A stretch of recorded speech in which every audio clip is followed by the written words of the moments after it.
Assalamualaikum warahmatullahi wabarakatuh. Kami dari kelompok 10 yang beranggotakan saya sendiri, satu Muhammad Yusuf, yang kedua Nur Ayu Widyaningsih, yang ketiga Noval Aiman Nugraha. Di sini kami akan mempresentasikan tentang kerukunan antar umat beragama. Pengertian kerukunan. Kerukunan adalah suatu yang ideal dan didambakan oleh masyarakat. Kerukunan juga bisa bermakna suatu proses untuk menjadi karena sebelumnya ada ketidakkerukunan serta kemampuan dan kemauan untuk hidup berdampingan dan bersama dengan damai serta tentram. Kerukunan antar umat beragama adalah suatu kondisi sosial ketika semua golongan agama bisa hidup bersama tanpa mengurangi hak dasar masing-masing untuk melaksanakan kewajiban agama. Masing-masing dari pemeluk agama yang baik haruslah hidup rukun dan damai. Kerukunan antar umat beragama itu sendiri juga diartikan dengan toleransi antar umat beragama. Dalam toleransi itu sendiri, pada dasarnya masyarakat harus bersikap lapang dada dan menerima perbedaan antar umat beragama. Selain itu, masyarakat juga harus saling menghormati satu sama lain. Misalnya, dalam hal beribadah, antar pemeluk agama yang satu dengan yang lainnya tidak saling mengganggu. Yang kedua, Islam sebagai rahmat bagi seluruh alam.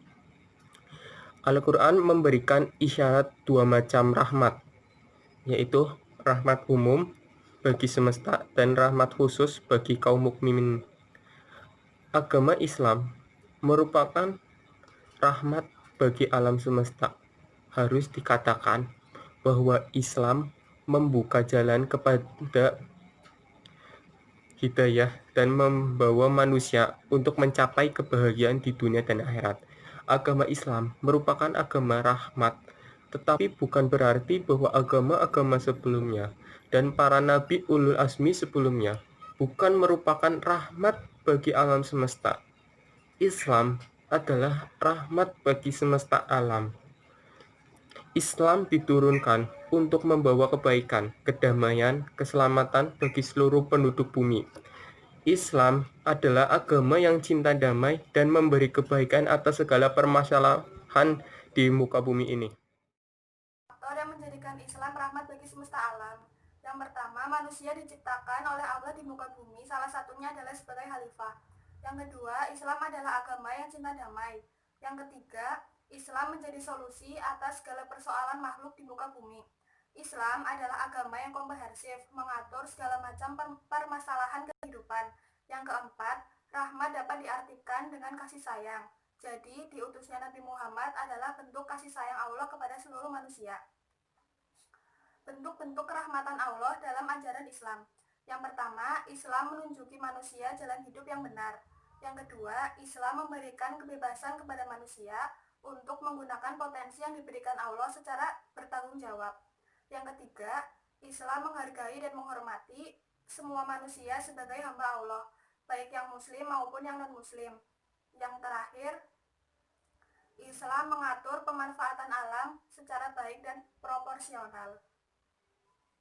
Ukhuwah. Kata ukhuwah berarti persaudaraan, maksudnya perasaan empati dan simpati antara dua orang atau lebih. Masing-masing pihak memiliki satu kondisi atau perasaan yang sama, baik suka maupun duka, baik senang maupun susah.